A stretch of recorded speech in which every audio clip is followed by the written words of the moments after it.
முதல்ல இங்கே வந்திருக்க எல்லாருக்கும் வணக்கம். நிஜமாக எனக்கு என்ன சொல்கிறதுன்னு தெரியல. என் படம் நான் கூட எதாவது பேசுவேன், நான் பெற்ற பிள்ளை பற்றி என்ன பேசுன்னு தெரியல.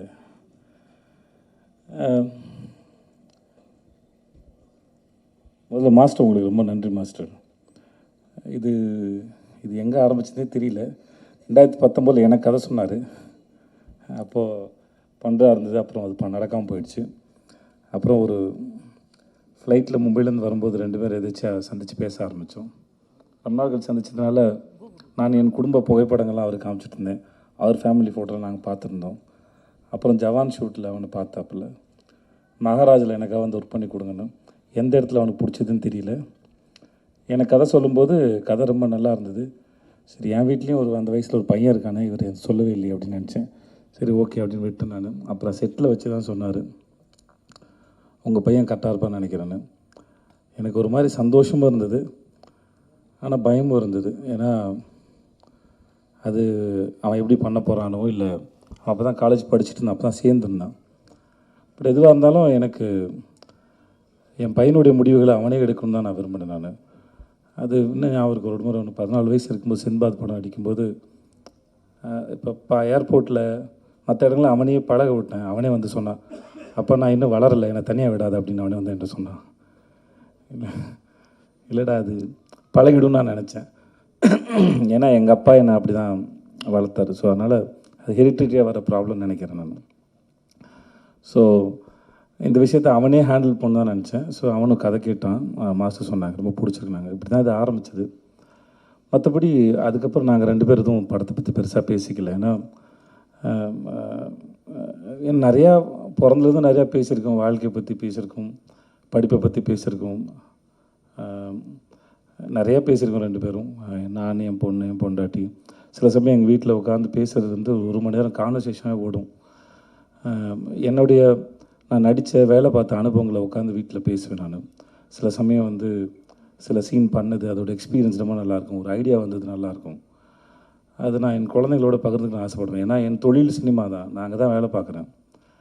ஸோ அதனால் என் தொழிலோட அனுபவங்களை, எப்படி இந்த மூளை இயங்குச்சு, எப்படி வேலை பார்த்தேன், மற்றவங்க எப்படி வேலை செய்கிறாங்க, இந்த மனித மனமும் இந்த மூளையும் எப்படி சிந்திக்குது அப்படிங்கிறது வந்து நான் என் தொழில் வழி தான் சொல்லிக் கொடுக்க முடியும். மோஸ்ட்லி அப்படி தான் சொல்லிக் கொடுக்குறது இல்லை, அது டிஸ்கஷனாக இருக்கும். சொல்லுவேன் நான், எனக்கு பொண்டாட்டி பிள்ளைங்க இருக்குது, வேலை இருக்குது, கடன் சுமைகள் இருக்குது, அப்புறம் பாதுகாப்பு சார்ந்து நிறையா சிந்திக்க வேண்டியது இருக்குது. ஆனால் குழந்தைங்களாக இருக்க உங்களுக்கு எந்த பாரமும் இல்லை. அதனால் நான் பேசுகிற கருத்துக்களை கேட்டு உங்களுக்கு ஏதாவது கருத்து இருந்தால் கூட என்கிட்ட பகிர்ந்துக்கோங்க, அது எனக்கும் உதவியாக இருக்கணும் அப்படின்னு ஒரு ஜனநாயக முறையில் தான் டிஸ்கஷன் இருக்கும் மோஸ்ட்லி. அது ஒரு வயசுக்கு மேலே அப்படி தான் வச்சுக்கிட்டேன். ஸோ அதனால் அவனுடைய விஷயங்களில் வந்து அவன் தான் தேர்ந்தெடுக்கணும், அது அவன் தான் முன்னாடி எடுத்துகிட்டு போகணும். பின்னாடியே வந்து எதையாவது சொல்லிக்கிட்டே இருந்து வளர்த்துக்கிட்டே இருக்கிறது இல்லை புள்ள, ஒரு ஸ்டேஜ் மேலே அதுவாக வளர்ந்துட்டு போகணும் தான் நினச்சேன். அதனால தான் அவனுடைய பூஜைக்கு வர்றதோ மற்ற எந்த விஷயங்களும் பெருசு தலையிடலை. ஷூட் நடக்கும்போது நான் போகல, ஒரே ஒரு முறை தான் போனேன். மாஸ்டர் அப்போது ஒரு விருது வாங்கினார்னு சொன்னாங்களா, ஆஸ்காருக்கு இனியாக ஒரு அந்த சமயத்தில் அவருக்கு வாழ்த்தலான்னு போனேன். அப்போ தான் ட்ரெய்லரே பார்த்தேன். மற்றபடி எப்படா போகுதுன்னு கேட்பேன், அப்பா நல்லா போகுதுப்பா அப்படின்னு ஒரு சண்டை காட்சியில் ஏற்பட்ட அந்த குரல்லாம் மாறி இருக்கும். பட் அவன் அதை ரொம்ப என்ஜாய் பண்ணான்.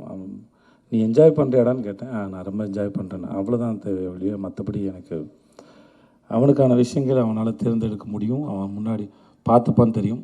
அவன் ஒரு அடாப்டபிள் தான், மாற்றிக்கூடிய ஆள் தான், தன்னுடைய தவறுகளை செல்ஃப் அனலைஸ் பண்ணக்கூடிய ஒரு ஆள் தான். ஸோ அது அவனுக்கு இருக்கும்போது அவன் பொழைச்சிப்பாங்கிற நம்பிக்கை எனக்கு எப்பவுமே இருந்தது. அதனால் எனக்கு எந்த கவலையும் பயமும் இருந்ததில்லை. ஸோ அவன் பார்த்துப்பான்னு எனக்கு தெரியும். பட் இந்த ஒரு வாய்ப்பை ஏற்படுத்தி கொடுத்தவங்களுக்கு மிகப்பெரிய நன்றி மாஸ்டர், ரொம்ப நன்றி. சின்ன வயசுலேருந்தே அவனுக்கு மாஸ்டர் ரொம்ப பிடிக்கும். அப்படிப்பட்ட நான் சொல்லியிருப்பேன், ஒருவேளை நான் ஒரு படம் அமைஞ்சால் இருந்தால் கூட அனல் அரசு மாஸ்டர் வச்சு உனக்கு ஃபைட் எடுத்துக்க முடியுமான்னு எனக்கு தெரியாது. ஸோ அவர் மூலமாகவே இந்த வாய்ப்பு உனக்கு அமைஞ்சதுங்கிறது அது பெரிய பாக்கியம் நான் சொல்லியிருக்கேன். ஸோ ரொம்ப ரொம்ப நன்றி மாஸ்டர் உங்களுக்கு. மற்றபடி இன்றைக்கி வாழ்த்து பேசுகிறவங்க அத்தனைக்கும் ரொம்ப நன்றி. ரொம்ப உளமாற வாழ்த்துனீங்க, அதுக்கு நான் எவ்வளோ நன்றி சொன்னாலும் தகும். அது மாஸ்டர் உங்களுடைய ஸ்பீச் எதிர்பார்க்கல மாஸ்டர், ஒரு பெரிய ஏதோ அரசியல் கட்சி மேடையோட ஸ்பீச் மாதிரி இருந்தது மாஸ்டர், நல்லா இருந்தது. டிடி தேவதர்ஷினி, நான் உங்களுக்கு தெரியும், நான் உங்களோட பெரிய ஃபேன். உங்களுக்கும் சரி, உங்கள் வீட்டுக்காருக்கும் சரி, நீங்கள் 2 பேரும் அற்புதமான ஆக்டர்ஸும் சரி, மனிதர்களும் சரி. அது பெரிய வார்த்தை. நீங்கள் வந்து உங்கள் பிள்ளையா பார்த்து அதை வாழ்த்து சொன்னது. இந்த படம் பார்த்தபோது உங்களுடைய பெர்ஃபார்மன்ஸ் நான் ஏற்கனவே உங்கள்கிட்ட பேசினேன் நினைக்கிறேன். சேத்தன் சார் கூட பேசினான்னு தெரியல. நீங்கள் ரொம்ப பிரமாதம். எந்த கேரக்டர் எடுத்து பண்ணாலும் சரி, அது ரொம்ப பிரமாதம். அம்மா எனக்கு உங்கள் பேர் தெரியாது. ஆனால் அந்த படத்தில் ஒரு சில காட்சிகள்லாம் வந்து உங்களோட எக்ஸ்பிரஷன் வந்து ரொம்ப பிரமாதமாக இருந்தது. நான் மாஸ்டருக்கு நான் சொன்னேன் நான். அது அவ்வளோ சர்ப்ரைசிங்காக இருந்தது உங்களுடைய படங்களில் நீங்கள் பண்ணுறது ரொம்பவே நல்லா இருந்தது. ப்ளீஸ் உட்காருங்க. அபி உட்கார் அபி, அதெல்லாம் உட்கார். நான் அவளை குழந்தையிலேருந்து பார்த்துட்ருக்கேன். தர்மபுரியில் எனக்கு அக்கா பொண்ணாக நடித்தா, இப்போ என் கூட வெப் சீரிஸ் நடிக்கிறா. அவருடைய வளர்ச்சி எனக்கு ரொம்ப சந்தோஷத்தை கொடுக்குது. எனக்கு உங்கள் பேரும் தெரியாதுமா, வாழ்த்துக்கள். உங்களுக்கு என்னுடைய வாழ்த்துக்கள். சக்தி எல்லாருக்கும் ஒருத்தர், விவேகா சார், சிவா சார், உங்கள் எல்லாருக்குமே என்னுடைய மிகப்பெரிய மனமார்ந்த நன்றி. வந்த உங்களுக்கும் நன்றி. பாண்டராஜ் சார் உங்களுக்கும் நன்றி சார். வினோத் சார் உங்களுக்கும் நன்றி. எனக்கு வேறு என்ன சொல்கிறதுன்னு தெரியல. படம் நல்லா வந்திருக்கு. என் குழந்தைக்கு இப்படி ஒரு அனுபவம் கிடைச்சதுக்கும் முதல்ல அவனை ஸ்கூலில் சேர்க்கும்போது எனக்கு ஒரு மாதிரி அப்படின்னு இருந்தது. இப்போ அந்த மாதிரி தான் நம்ம குழந்தை அந்த உலகத்தில் ஒரு கால் எடுத்து வைக்கும்போது ஒரு நர்வஸ்னஸ் இருக்கும். பக்கத்தில் க்ரீன் பார்க்கில் என்னுடைய முதல் படத்தோட ஆடியோ லான்ச் நடந்தது. அப்போ ஒரு மாதிரி ரொம்ப படபடன்னு இருந்தேன் நான். இப்போ அதோட பல மடங்கு படபடன்னு இருக்கேன். பட் ஆனால் ரொம்ப சந்தோஷமாக இருக்கேன். ரொம்ப நன்றி வந்தவங்க அத்தனைக்கும், இந்த நாளுக்கு ரொம்ப நன்றி. Thank you so much. இது என்னோட என் பொண்டாட்டிக்கு இது ரொம்ப பெரிய சந்தோஷம். அதனால் அவளுக்கு பேசுறது கொஞ்சம் கூச்சமாக இருக்கும். அதனால் அவளுக்கும் சேர்த்து நான் நன்றி சொல்லிக்கிறேன். என் மகளுக்கும் சரி, இவங்க எல்லாருக்கும் சேர்த்து நான் அவங்க எல்லாருக்கும் நன்றி சொல்லிக்கிறேன். Thank you so much. Thank you. Thank you so much sir. அடுத்தபடியாக கதையின் நாயகன் சூர்யா சேதுபதி அவர்களே பேச அன்போடு மேடை கழைக்கிறோம்.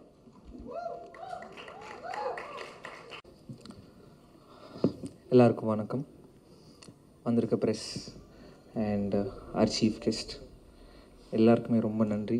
ரொம்ப டைம் ஆகிடுச்சு, மன்னிச்சிக்கோங்க. ப்ரெஸ்லாம் ரொம்ப டயர்டாக இருக்கீங்க.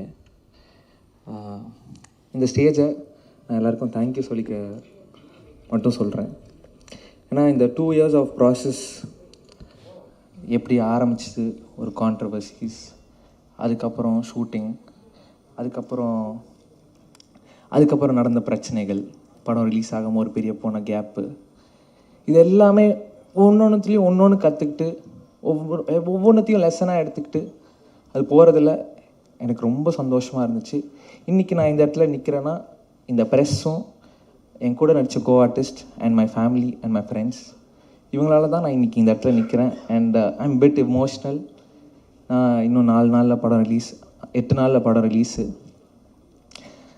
அண்ட் என்னோடய co artist Devathishni ma'am, Sampath sir and Harishothman sir, Muthukumaran அண்ணன். எனக்கு ஒவ்வொரு சீனுமே நான் எங்கேயாவது எப்போயுமே வீக்கராக ஃபீல் பண்ணுவேன். ஏன்னா அந்த கான்ட்ரவர்சி நடந்ததுக்கப்புறமே எனக்கு ஒரு மாதிரி இருக்கும். இந்த படம் பண்ணுறோமேடா, நம்மளால் ஸ்ட்ராங்காக பண்ணிட முடியுமா, என்னடா இது அப்படின்னு ஒன்று இருக்கும். பட் ஒவ்வொரு இடத்துலையும் அந்த மாதிரி உள்ளே ஃபீல் பண்ணுறப்போ யார்கிட்டையும் சொல்ல முடியாது. ஏன்னா நம்ம வீக்கராக ஃபீலாக தெரிஞ்சிருமோன்னு ஒரு பயம். ஆனால் அதெல்லாம் அவங்க புரிஞ்சுக்கிட்டு என் கூட ஒவ்வொரு இடத்துலையும் ஒவ்வொரு சீன்லேயும் என் கூட பில்லராக இருந்தவங்க எல்லாருக்குமே ரொம்ப பெரிய நன்றி. முக்கியமாக தேவதர்ஷினி மேம். எனக்கு அவங்க வந்து இந்த படத்தில் மட்டும் அம்மா கிடையாது, எனக்கு நிஜம் லைஃப்லையும் ஒரு அம்மா தான். ஐ am very gifted for that. And my producer Rajalakshmi ma'am, அவங்க தான் பணம் போடுறாங்க. இந்த கான்ட்ரவர்சி நடந்தப்போ அவங்களுக்கு ஏதாவது ஒரு ஜட்ஜ்மெண்ட் இருந்திருக்கலாம், ஐயோ என்னடா இவன் இப்படி பேசிட்டான்னு.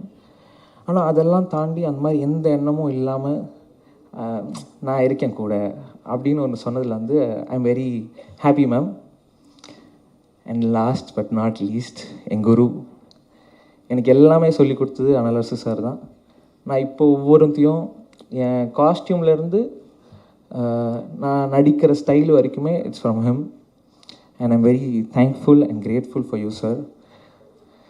மற்றபடி yes I'm happy. July 4th Phoenix வருது, எல்லோரும் தேட்டரில் போய் பார்ப்பீங்கன்னு நம்புகிறேன். அண்ட் உங்கள் கருத்துக்களை சீக்கிரம் சொல்லுங்கள், நான் எதிர்பார்த்து வெயிட் பண்ணுறேன். இந்த லேர்னிங்க்கு ரொம்ப நன்றி and I'm very happy. Thank you. Thank you so much Surya. All the very best. இன்னும்